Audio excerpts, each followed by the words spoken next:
Hello everyone, welcome to তিতলির রান্নাঘর। আজ আমি আপনাদের সাথে শেয়ার করব একটা quick home style chicken kebab recipe using microwave. এবার থাকছে ইনগ্রিডিয়েন্টসগুলো দেখে নিন। ক্যাপসিকাম আর অনিয়ন্স, রিফাইন্ড অয়েল, লেবু, লঙ্কা বাটা, জল ঝরানো দই, butter, 500 gram chicken, ginger garlic paste, kasuri methi, chaat masala, भाजा मसाला, गरम मसाला, ব্ল্যাক পেপার। এবার আমরা ম্যারিনেশনের জন্য একে একে ইনগ্রিডিয়েন্টসগুলো একটা বলে মিক্স করার জন্য রাখব। ফার্স্টেই আমি ক্যাপসিকাম, অনিয়ন, লঙ্কা বাটা, লেবুর রস দিয়ে দিয়েছি, ব্ল্যাক পেপার,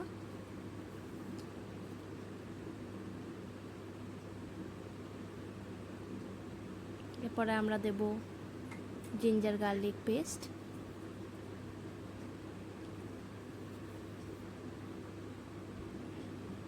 দেন আসছে চাট মশলা,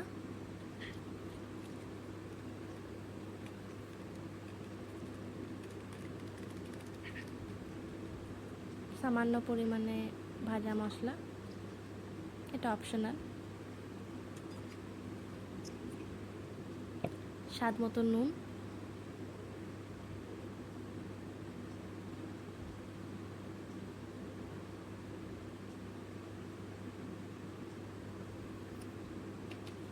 অয়েল, একটু বাটার,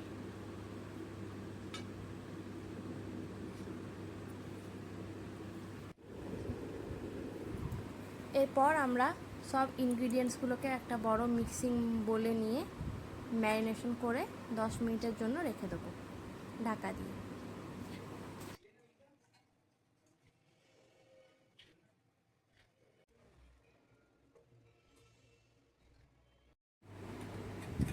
এবার আমরা টক দইয়ের ব্যাটারটা তৈরি করব। টক দইয়ের মধ্যে আমরা একটু গরম মশলা, কাসুরি মেথি, ব্ল্যাক পেপার, 1 চামচ রিফাইন্ড অয়েল আর চাট মশলা অ্যাড করে ওটাকে মিক্স করে রেখে দেবো কিছুক্ষণের জন্য। দিয়ে যে চিকেনটা আমরা সাইডে রেখেছিলাম ওটার সাথে এটাকে মিলিয়ে নেব। পুরোটাকে আবার আমরা এই দইয়ের ব্যাটারটাকে দিয়ে ম্যারিনেশন করে নেব।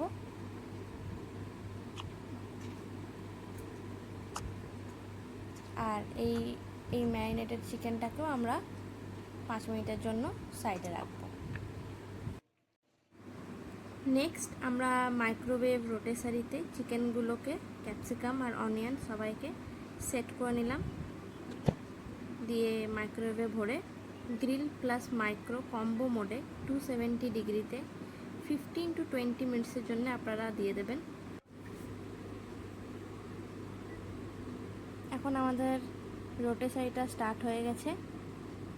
এরপর 15 মিনিটসের পর আমরা একবার বের করে আর একবার বাটারিং করে তারপরে ওটাকে আবার 10 মিনিটসের জন্য গ্রিল মোডে দিয়ে দেবো।